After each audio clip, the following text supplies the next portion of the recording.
రుచికరమైన కొబ్బరి లడ్డూలు లేదా కొబ్బరి బిళ్ళలను ఎలా చేయాలో చూద్దాము. ఒక లేత కొబ్బరికాయని తీసుకున్నాను. మిక్సీ జార్లో వేసుకొని ఇలా గ్రైండ్ చేసుకోవాలి. కొబ్బరి తురుమునంతా ఒక బౌల్లో వేసుకొని కొలుచుకోవాలి. తర్వాత ఒక ప్యాన్ పెట్టుకొని దాంట్లో 1 స్పూన్ దాకా మన ఇంట్లో చేసుకున్న నెయ్యి వేసుకోవాలి. నెయ్యి ఫ్రెష్గా ఉంటేనే కొబ్బరి లడ్డూలు కొబ్బరి బిళ్ళల టేస్ట్ అయితే చాలా బాగుంటుంది. 1 కప్పు కొబ్బరి తురుముకి 1 కప్పు బెల్లాన్ని తీసుకుంటున్నాను. అప్పుడే టేస్ట్గా ఉంటుంది. నెయ్యి చక్కగా వేడిన తర్వాత మనం ముందుగానే రెడీ చేసి పెట్టుకున్న కొబ్బరి తురుము ఉంది కదా, దాన్ని వేసుకొని మంచిగా నెయ్యిలో ఫ్రై చేసుకోవాలి.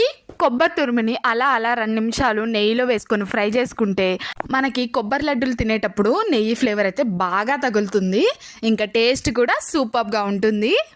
కొబ్బరి తురుమునంతా పక్కన పెట్టేసి తర్వాత సేమ్ క్వాంటిటీలో బెల్లం తీసుకొని ఒక 2 నుంచి 3 స్పూన్ల దాకా వాటర్, ఒక 3 స్పూన్ల దాకా వాటర్ వేసుకుంటే తొందరగా కరిగిపోతుంది బెల్లం అనేది. చూసారు కదండి, ఇలా పాకం వస్తున్నప్పుడు స్పీడ్గా కలుపుకోవాలన్నమాట.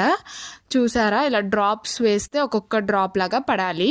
మనం లడ్డూలు కొబ్బరి బిళ్ళల్ని చేసుకుంటున్నాం కాబట్టి కొంచెం పాకం అనేది గట్టి పాకమే ఉండాలి. నెయ్యిలో ఫ్రై చేసుకున్న కొబ్బరి తురుముని కూడా వేసేసుకొని రెండింటిని మంచిగా కలిపేసుకొని బెల్లం పాకాన్ని ఇంకా కొబ్బరి తురుముని ఒక 5 నిమిషాలు అలా ఇద్దరిని కలిపేసి ఉడికించుకుంటే ఒక బాండ్ అయితే ఫామ్ చేసుకుంటాయి. తర్వాత యాలకుల్ని తీసుకొని మంచిగా పౌడర్ లాగా చేసుకోవాలి. యాలకుల పౌడర్ కూడా వేసేసుకొని వాటితో కూడా మంచి ఫ్లేవర్ వస్తుంది. ఇంకా కలిపేసుకోవాలి దాన్ని కూడా మంచిగా.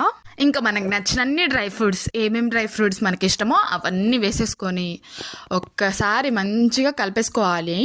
ఆల్మండ్స్, క్యాషు, పిస్తా ఇంకా కిస్మిస్ అన్నీ వేసేసుకొని మంచిగా కలిపేసుకోవాలి. ఇంకా మీకు నచ్చితే డేట్స్ని కూడా చిన్న పీసెస్గా కట్ చేసేసుకొని వాటిని కూడా వేసుకుంటే ఇంకా హెల్దీగా అయిపోతుంది. దానికి ఒక కొత్త పేరు కూడా పెట్టుకోవచ్చు, డ్రై ఫ్రూట్ కొబ్బరి లడ్డు అని కూడా పేరు పెట్టుకుందాం.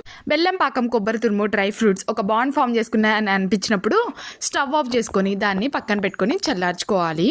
హ్యాండ్ వాష్ చేసుకున్న తర్వాత చేతికి నెయ్యి రాసుకోవాలి. కొబ్బరి లడ్డూల మిశ్రమం కొంచెం గోరువెచ్చగా ఉన్నప్పుడే చేతికి నెయ్యి రాసుకొని దాన్ని మంచిగా ఉండల్లాగా లేకపోతే కొబ్బరి బిళ్ళల్లాగా రెడీ చేసుకొని పెట్టుకోవాలి. అలా మనం ముందుగానే రెడీ చేసుకున్న కొబ్బరి మిశ్రమం మొత్తాన్ని కొబ్బరి బిళ్ళలు, కొబ్బరి ఉండల్లాగా రెడీ చేసుకొని పెట్టుకొని మంచిగా ఒక సర్వింగ్ బౌల్లో నీట్గా అరేంజ్ చేసుకోవాలి. సర్వింగ్ బౌల్ ఎందుకు, షోయింగ్గా అనుకుంటున్నారా? కాదు, మన కళ్ళకి సాటిస్ఫాక్షన్ కోసం సర్వింగ్ బౌల్లో నీట్గా పెట్టుకున్నాం అనుకోండి, పైన అలా కొంచెం కొబ్బరి తురుము వేసుకుంటే ఇంకా నీట్గా కనిపిస్తుంది. కొబ్బరి లడ్డూలు టేస్ట్ అయితే సూపర్గా ఉన్నాయి. ఛానల్ని సబ్స్క్రైబ్ చేసుకోండి.